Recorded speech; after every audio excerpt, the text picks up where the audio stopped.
हवाई सफर हर लिहाज से महफूज माना जाता है क्योंकि विमानन कंपनियां आपके सुखद और सुरक्षित यात्रा के एवज में मोटा किराया वसूलती हैं।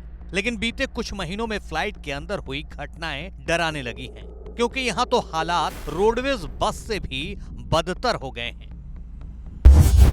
हंगामे और बवाल की ये तस्वीरें कुछ दिनों पहले की हैं, जब फ्लाइट के अंदर ही रेसलिंग के अखाड़े जैसा माहौल बन गया था। फ्लाइट उड़ने में देर हुई तो एक मुसाफिर को इतना गुस्सा आया कि उसने आओ देखा न ताओ और पायलट को ही थप्पड़ जड़ दिया, जिसके बाद एयर होस्टेस भी चिल्लाने लगी।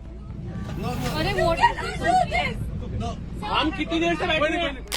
लेकिन अब बात थप्पड़ कांड से भी आगे बढ़ चुकी है। अब तो हवाई सफर में सवाल आपकी सुरक्षा का सामने आ गया है, क्योंकि रिश्तेदारों के साथ यात्रा कर रही दार्जिलिंग की 26 साल की महिला ने आरोप लगाया है कि फ्लाइट में एक सह यात्री ने उसके साथ छेड़छाड़ की और गलत तरीके से छुआ।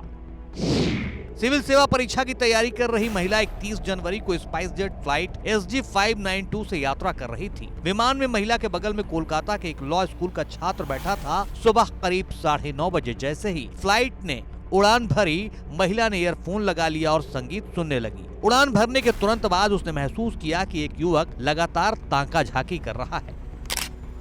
पीड़ित महिला का दावा है कि केबिन क्रू द्वारा भोजन परोसने के बाद यात्रा के दौरान उसे महसूस हुआ कि कोई हाथ उसकी जांघ को छू रहा है। महिला चिल्ला उठी। एयर होस्टेस ये पूछने के लिए दौड़ती हुई आई कि क्या हुआ। महिला ने कहा, जब मैंने उसे बताया कि सहयात्री ने मेरे साथ छेड़छाड़ की है, इस पर आरोपी युवक ने माफी मांग ली। मुझे इतना गुस्सा आया कि मैंने उसे थप्पड़ जड़ दिया। पीड़ित महिला अब इस बात को लेकर नाराज है कि आरोपी द्वारा गलत तरीके से छूने की बात स्वीकार करने के बावजूद बागडोगरा में विमान के क्रू मेंबर और CISF कर्मियों ने कथित तौर पर पीड़िता को शिकायत दर्ज करने से रोका। हालांकि इस मामले पर अब स्पाइस जेट की तरफ से भी सफाई आई है। स्पाइस जेट ने अपने बयान में कहा, बागडोगरा हवाई अड्डे पर पहुंचने पर दोनों यात्रियों की सहायता की गई और स्पाइस जेट सुरक्षा कर्मियों द्वारा अराइवल एरिया में CISF अधिकारियों तक पहुँचाया गया। बयान में कहा गया है कि महिला यात्री ने सहयात्री के खिलाफ कार्रवाई की मांग की। आरोपी सहयात्री ने CISF स्टाफ के सामने माफी मांगी और महिला यात्री बिना कोई लिखित शिकायत दर्ज कराए हवाई अड्डे से चली गई।